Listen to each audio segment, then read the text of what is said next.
Merci de votre attention, mesdames et messieurs. Voici l'actualité, le sommaire. Nous parlerons de l'électricité au Togo. Le taux d'électrification, note ce chiffre, à plus de 30%. Eh bien, c'est le taux de couverture aujourd'hui contre 18% en 2005. Donc, du progrès a été réalisé. Mais comment obtenir cette électricité à moindre frais pour les populations? La préoccupation demeure. Nous en parlons tout à l'heure dans cette édition. Période de fête de fin d'année, période propice aussi pour les voleurs, les cambrioleurs, la criminalité augmente. Ce soir, nous parlerons aussi de la police de proximité. Nos forces de sécurité veillent au grand. Un reportage leur est consacré dans cette édition. Enfin, Noël, on en parle encore. Noël avec le concours Message de Noël. Rachel Aokou nous rappelle quelques messages adressés par les enfants. Voilà, mesdames, messieurs, le sommaire. Bienvenue. Voici le journal. Bonsoir à tous. Nouvelle semaine, la toute dernière de cette année 2016 qui se meurt. Plus que quelques jours et tous ensemble nous dirons adieu 2016 avec tout son cortège de malheurs mais aussi de bons souvenirs. Il y en a eu au cours de cette année bissextile.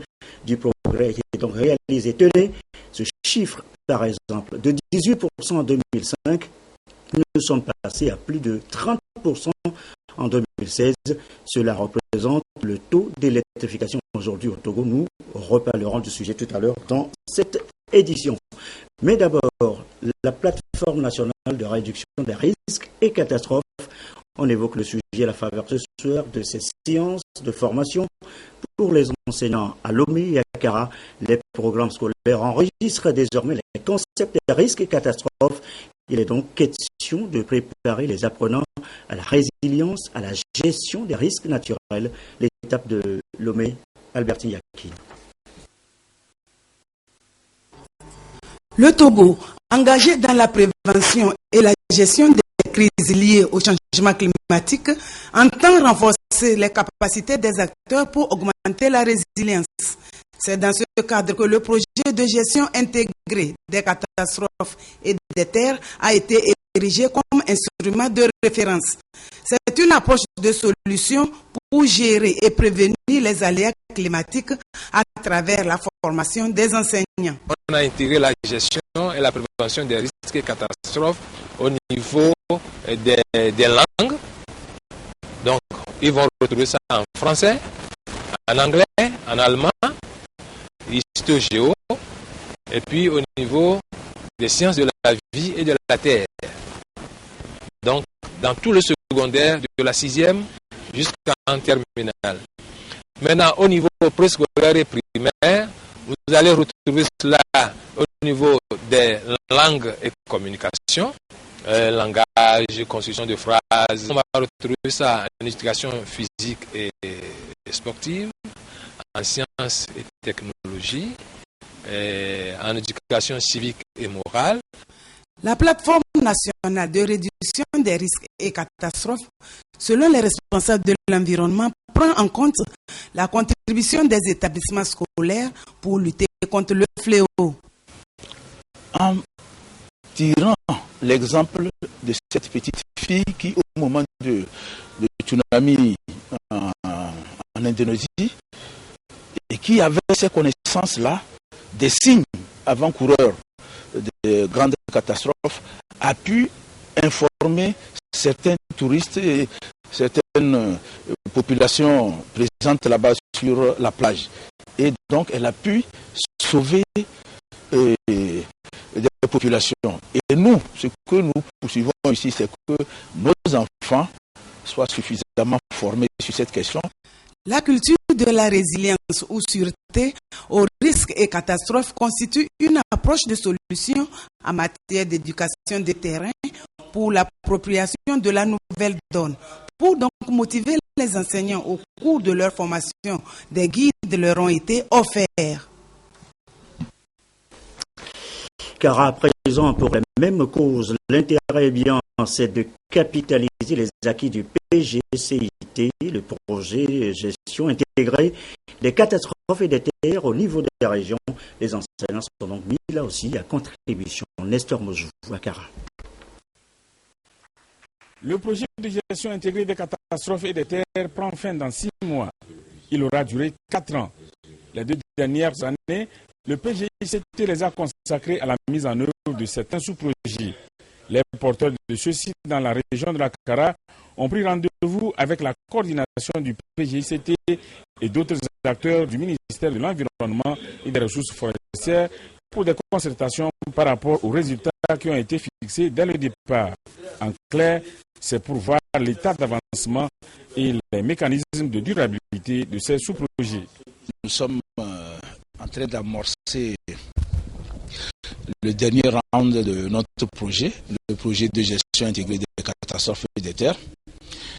Et il est très important que nous passions échanger avec tous les porteurs de projets, échanger les expériences, tirer les leçons, voir les difficultés, et ceci dans l'objectif, n'est-ce pas, de préparer un rapport d'achèvement du projet. Au tout début, dans la formulation de ce projet, nous avons insisté sur le mécanisme de durabilité pour chaque projet. Et ça fait partie même des critères de sélection de ces sous-projets.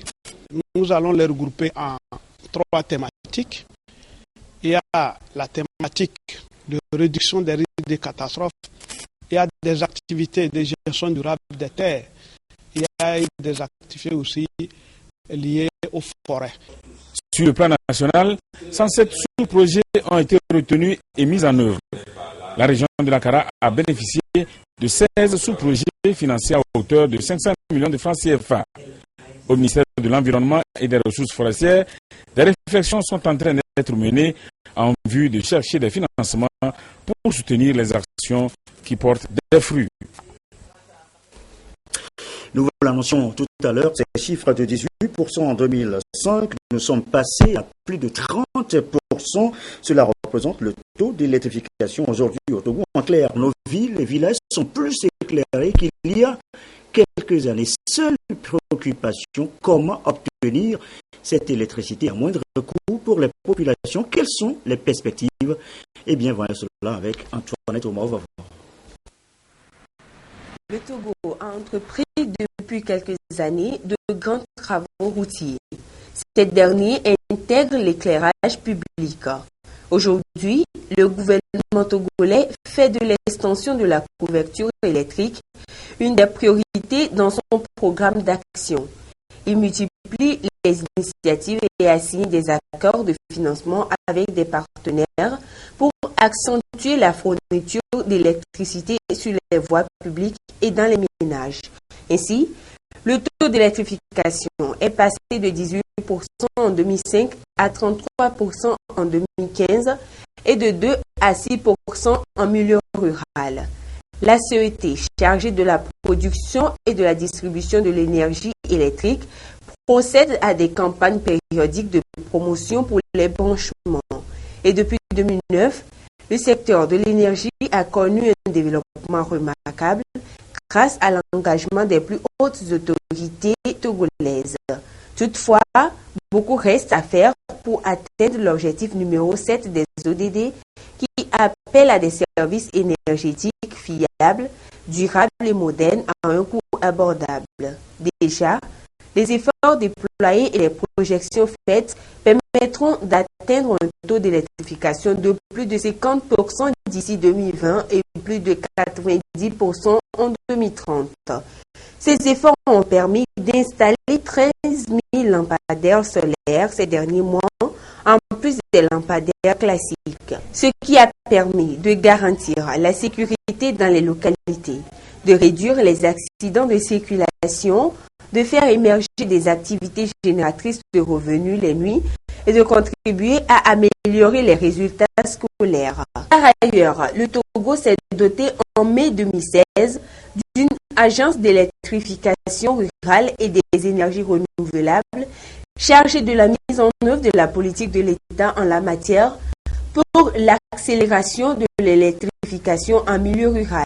L'inauguration de l'installation du réseau électrique à Abobo dans la préfecture de Ziyo en est une illustration de la volonté du chef de l'État d'aller vite dans l'électrification du pays. Une nécessité pour assurer la croissance et le développement.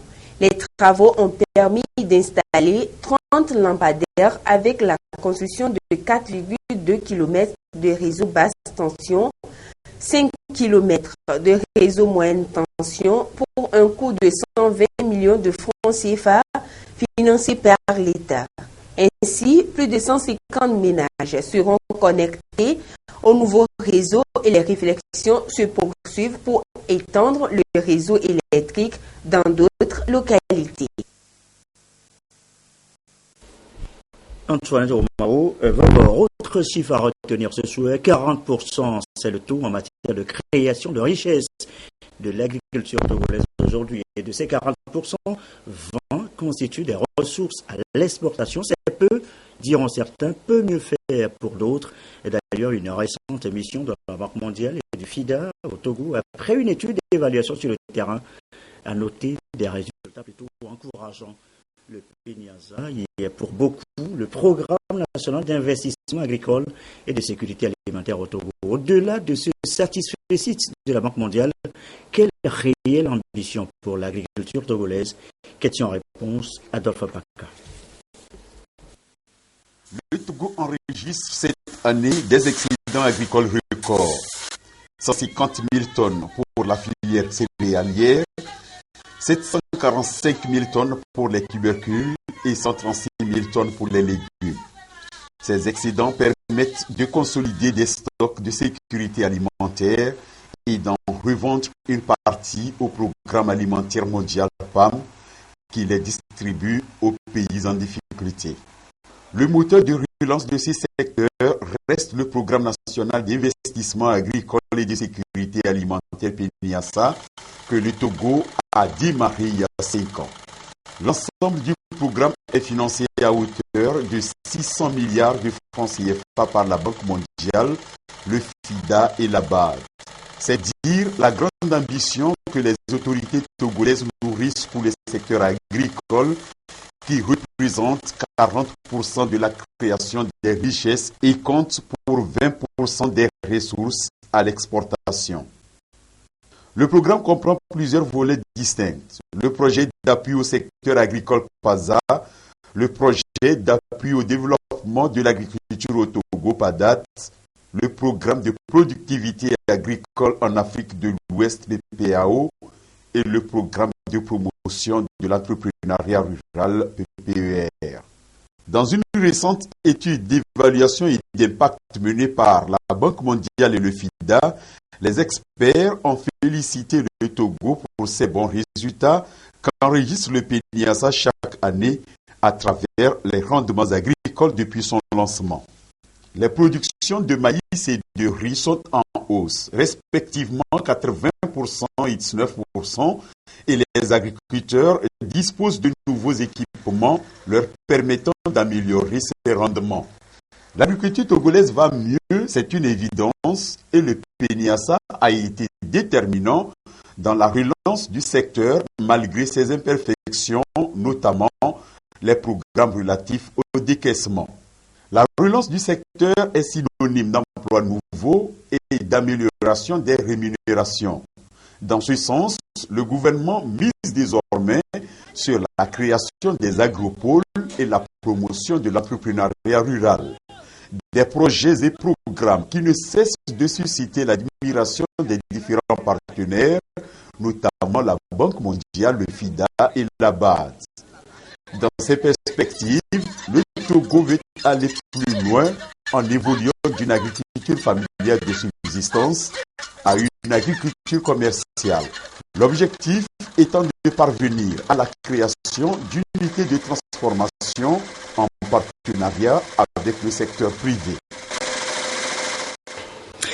Ambition revue tout de même à la baisse, notamment dans le secteur café et cacao. La préfecture d'Agou, la saison dernière, a subi, rappelez-vous, des feux de végétation dévastateur pour les plantations et du coup pour la production. Ce soir, on revient sur l'étendue des dégâts et leurs impacts sur la production dans cette région. Constat, Lucassi.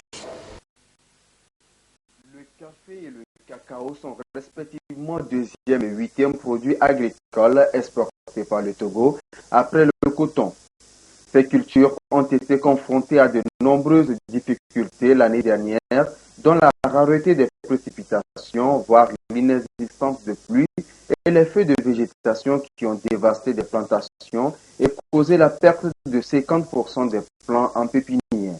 En termes d'impact économique, les pertes sont non négligeables. Et chez moi, le feu là ne m'a pas gêné, mais la sécheresse même a détruit les champs et c'est ça qui nous a affectés.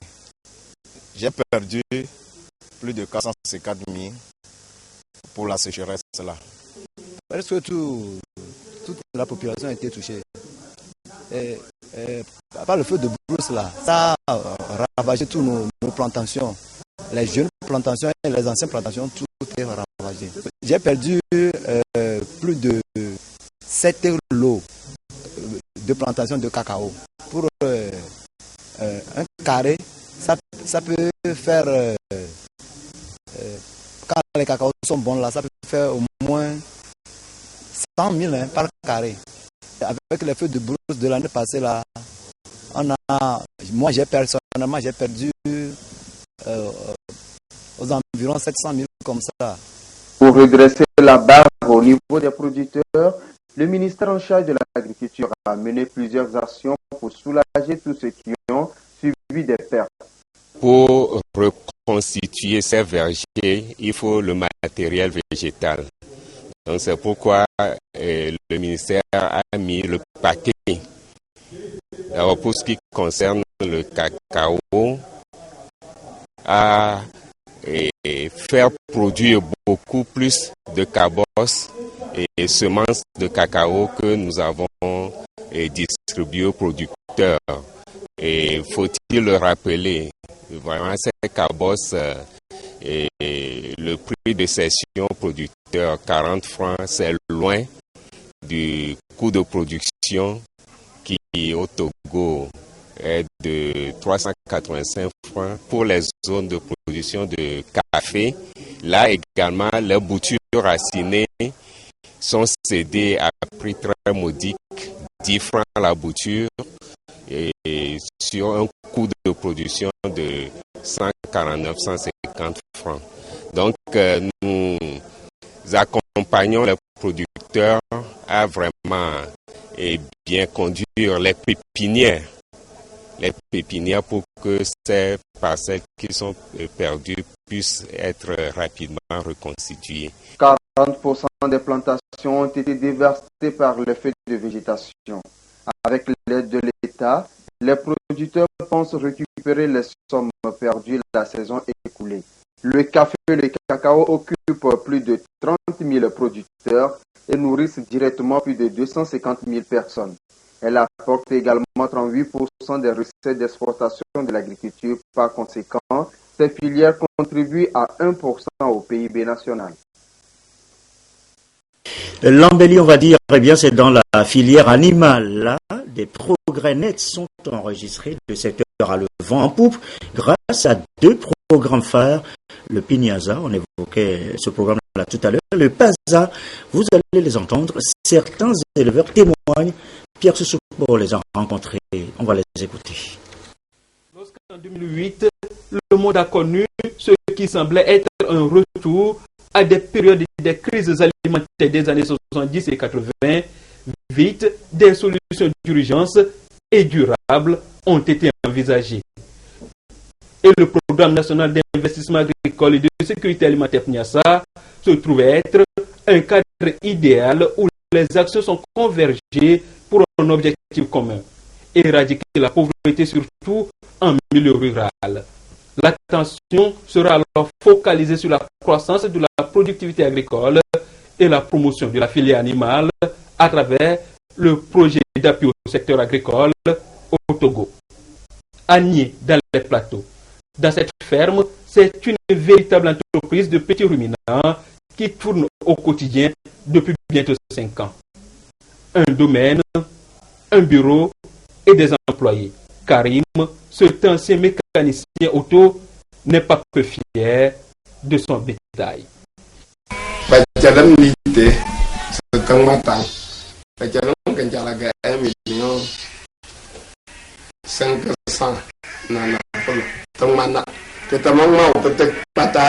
J'ai reçu par 2 fois de suite le financement.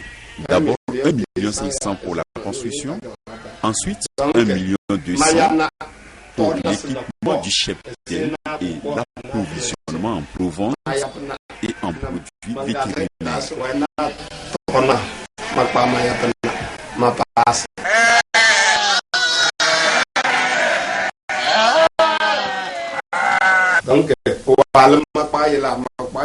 Grâce au PASA, je dispose aujourd'hui de cette ferme. J'ai engagé 3 employés. Avant que PASA ne me vienne en aide, je me débrouillais et difficilement je réussissais. Karim connaît ses brebis et ses brebis le connaissent. À l'origine de son succès, la maîtrise des techniques d'élevage et la mise en œuvre des conseils des techniciens. Si beaucoup de cheptels comme celui-ci ont réussi, c'est bien grâce au projet d'appui au secteur agricole PASA. 13 000 éleveurs et plus de 650 000 ménages ont été ciblés. Parmi les bénéficiaires, Tindjin, un autre cas de réussite. Maître de cette concession, il a tout abandonné au profit de l'élevage des bovins. Quand j'ai commencé par faire cet élevage, j'avais des difficultés.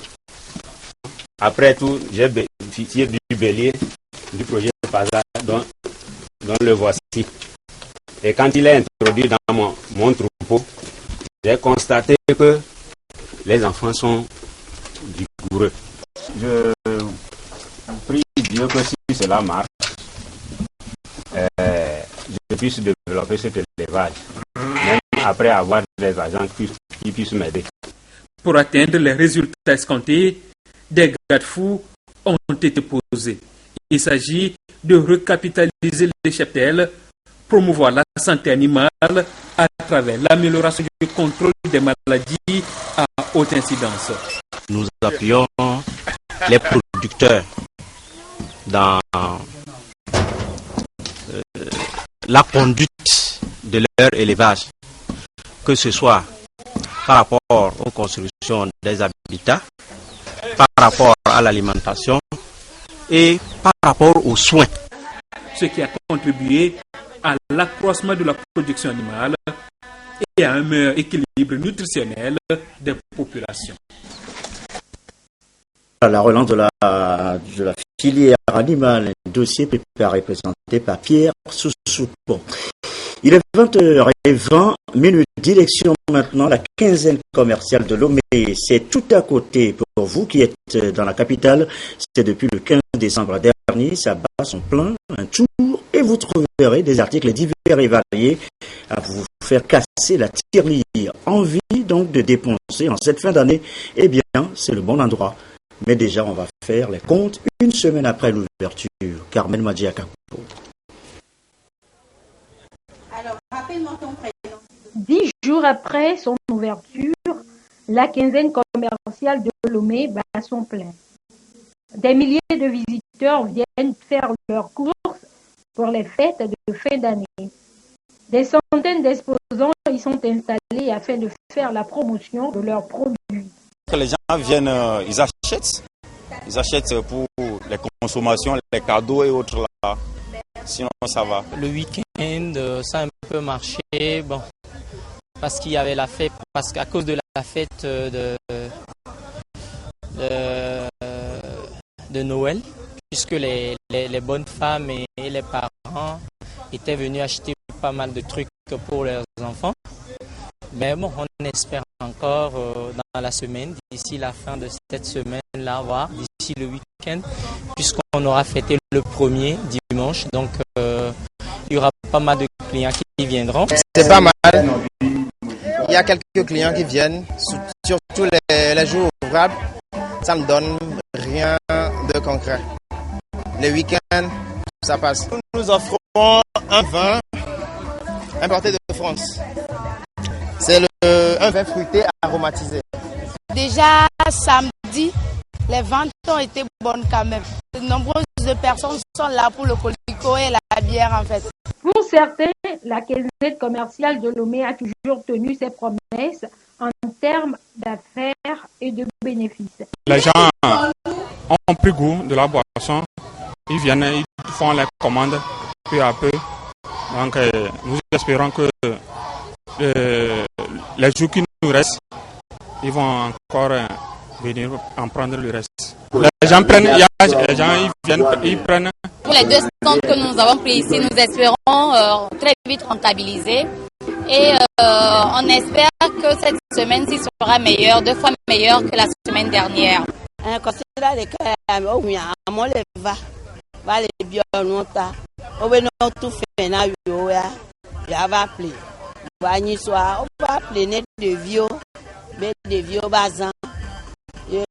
De vieux sodoisans.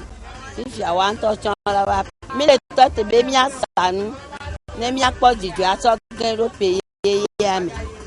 À merci à mi. Il y a la peine mao. D'autres toi bien non pas du tout. Encore 5 jours pour ces commerçants d'écouler leur stock et d'exhiber leurs nouveaux produits. Véritable carrefour d'affaires, la quinzaine commerciale de Lomé se présente également comme un espace de renforcement des liens d'amitié et de partage. Et déjà de une Noël, c'était seulement hier, la fête des enfants, dit-on. Et un enfant, ça mange, ça boit, ça s'habille pour la fête. Au bout des comptes, c'est des dépenses. Augustin Kossi a fait quelques commerces ce lundi. Lendemain de Noël, l'air est tombé. Voici le sujet.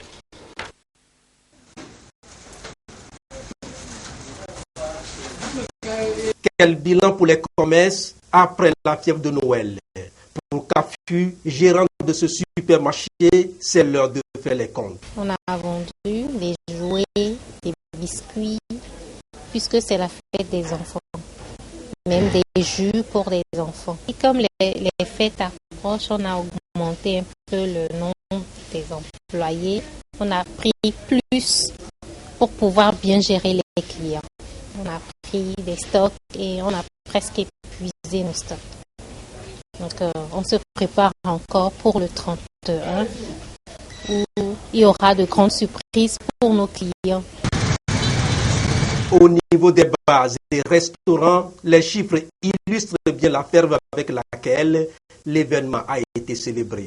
Les commandes ont presque doublé et tout cela crée de l'emploi. Pour les servantes, on a essayé de recruter encore 2 servantes pour ajouter, pour qu'on serve mieux les clients.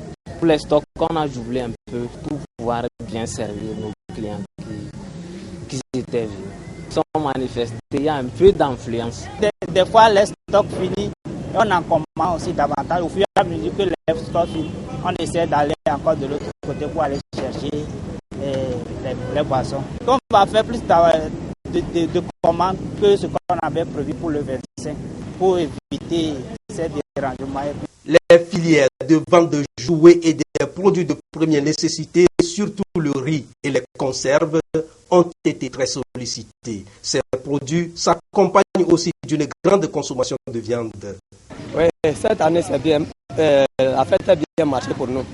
Sinon, l'année passée, ils ont trop amené les pétards, ça n'a pas bien marché. Et cette fois-ci, on a vu que dans la semaine, tout ce qui est venu, tout est fini. De ma part, j'ai vendu quand même au moins 200. Les autres, ceux qui ont des chiffres d'affaires plus grands, ils ont vendu plus que ça. Oui, ils ont acheté beaucoup de biscuits avec les fruits aussi, on a un peu vendu aussi. Tout ce qu'on vend, on a tellement vendu.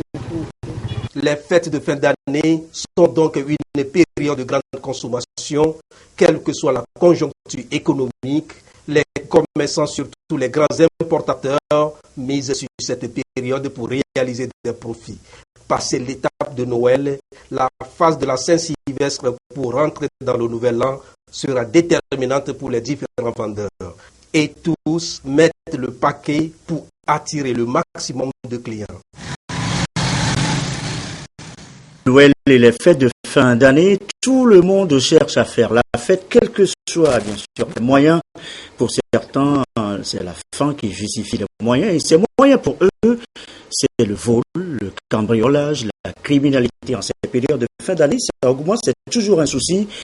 Et pour lutter efficacement contre cette criminalité, l'insécurité, une police de proximité est mise en place. Retour ce soir sur le concept avec Larissa Ticlay. Le Togo de plus en plus tourné vers la lutte contre l'insécurité et la criminalité. La notion de police de proximité mise en place doit être appelée à favoriser une collaboration efficace entre les populations et les forces de l'ordre et de sécurité. Raison de cette séance de sensibilisation des autorités locales et des leaders d'opinion à Palémé dans la préfecture de Kloto sur le rôle et l'importance de la police de proximité. Vous avez dans votre quartier, par exemple, un monsieur ou bien une famille, ils ne travaillent pas, ils ne font rien, mais ils ont un niveau de standing très élevé et ils ne sortent que la nuit. La population doit attirer l'attention des forces de sécurité. Si c'est ça des choses. S'il y a un problème d'insécurité, il y a un vol, il y a un braquage, il y a quelque chose, et que la police ouvre une enquête pour rechercher les malfaiteurs, il appartient à la population de renseigner les forces de sécurité pour que les forces de sécurité puissent aller de l'avant et sortir de nos rangs les mauvais citoyens.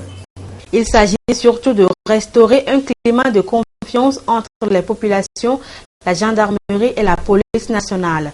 Ces dernières doivent exercer leur mission sans outrepasser leurs droits. Également au menu des échanges, la prévention et la gestion des conflits, la résolution des problèmes et les droits humains. Le ministère de la Sécurité et de la Protection civile veut ainsi amener les forces de sécurité et les populations dans une synergie d'action afin de combattre l'insécurité dans nos préfectures et régions. Communiqué avant de poursuivre cette édition, le ministre des enseignements primaires, secondaires et de la formation professionnelle communique les résultats du concours national de recrutement d'élèves, institutrices, instituteurs du préscolaire et du primaire pour le compte des écoles normales d'instituteurs de Dapon, Niamtougou, Sotubois, Adeta, Ngotchin, Tablibo. Sessions du 12 février 2016 sont affichées dans les directions régionales de l'éducation et à la direction des examens, concours et certifications à Lomé.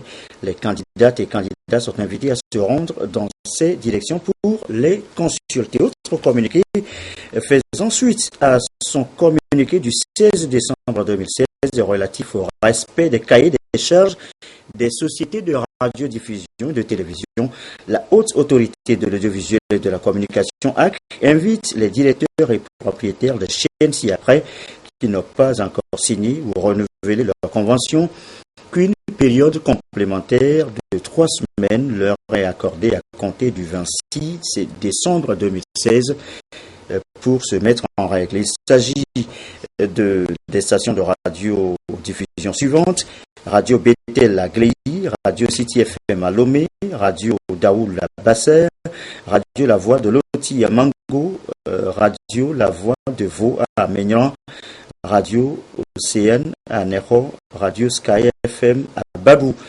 Des stations de télévision, la chaîne du futur LCF, passé la date du 15 janvier 2017, les autorisations d'installation et d'exploitation et les fréquences qui leur avaient été accordées seront purement et simplement retirées et cédées à d'autres demandeurs conformément aux procédures prescrites en la matière. Les messages de Noël, nous l'annoncions également en titre tout à l'heure, les messages de Noël maintenant, messages écrits par les enfants, les meilleurs lus par Rachel Aokou avec prime pour les auteurs. Une éducation éducation de base, de qualité, obligatoire et gratuite. Voilà ce que revendiquent ces enfants. Un plaidoyer bien illustré à travers des messages, dessins, peintures et sketchs. J'ai dit au président de la République de construire les écoles pour les enfants. Le primaire est gratuit, le secondaire n'est pas gratuit comme ça, d'autres sont chers. D'autres enfants, quand ils ont leur CPD, croient qu'ils ont leur premier diplôme, c'est fini pour eux. Et puis ils font de n'importe quoi d'autre. D'autres ont des grossesses précoces. Et puis j'ai demandé aussi que les filles et les garçons aussi doivent avoir une même éducation. J'ai exhorté les parents à se donner corps et âme pour pouvoir permettre à leurs enfants d'avoir une éducation de bonne qualité et de ne pas négliger le genre, de ne pas commettre une discrimination, mais plutôt d'encourager leurs enfants, filles comme garçons, de pouvoir aller à l'école. Nana Médiaculture est une initiative destinée à amener les enfants à s'épanouir et pouvoir contribuer eux-mêmes au respect de leurs droits. C'est vrai que le gouvernement a quand même devancé les faits en prenant la gratuité de l'école. Mais nous voulons renchérir pour dire que c'est déjà bien.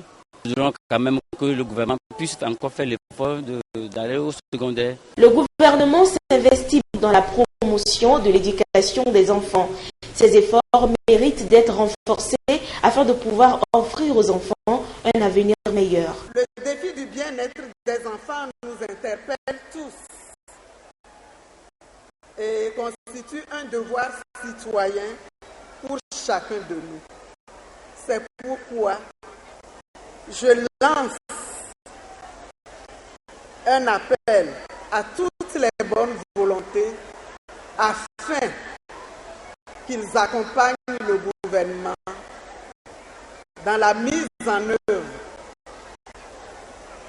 d'un environnement protecteur et d'un environnement épanouissant pour nos enfants. Le concours Message de Noël est à sa 11e édition et chaque année, des partenaires sont associés pour susciter plus d'adhésion à la cause des enfants. Et c'est à juste titre que l'ambassade d'Égypte au Togo soutient l'initiative depuis 2 ans. Et voilà, les enfants, on vient de les voir. Ont-ils tous eu leur cadeau hier pour la fête? Ont-ils tous mangé leur plat préféré? Noël, la fête des enfants, vue et racontée par les enfants eux-mêmes. On va les écouter avec Dodo Arrêt et Aimé Abdallah.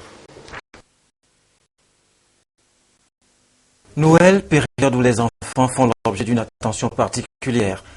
En famille ou dans les centres de prise en charge, c'est l'occasion de leur faire la fête.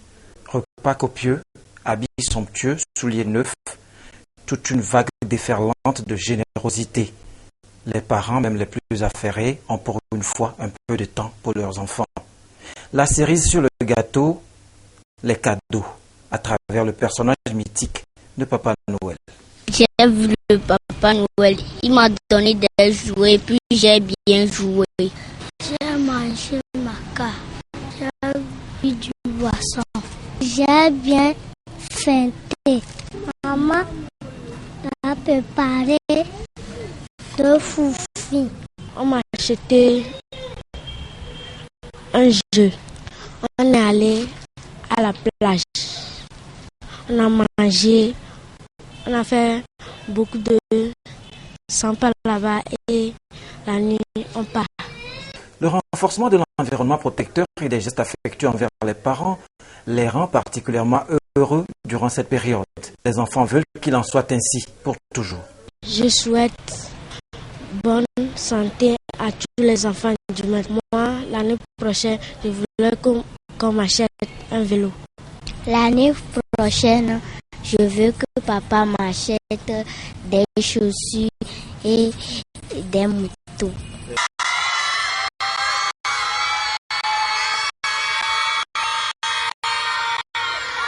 Quand ils chantent, quand ils crient, c'est qu'ils sont contents d'être choyés et fiers de leurs parents. Une responsabilité à assumer tous les jours, même quand ce n'est pas Noël. Voilà, Noël vu et raconté par les enfants eux-mêmes. Dernière information avant de clore cette édition. Examen demain, 27 décembre, demain mardi à l'Assemblée nationale du projet du budget général de l'État, gestion 2017. Et voilà, c'est sur cette information qu'on referme cette édition. Fin donc de l'édition du soir. Je vous souhaite une très très belle soirée. Au revoir.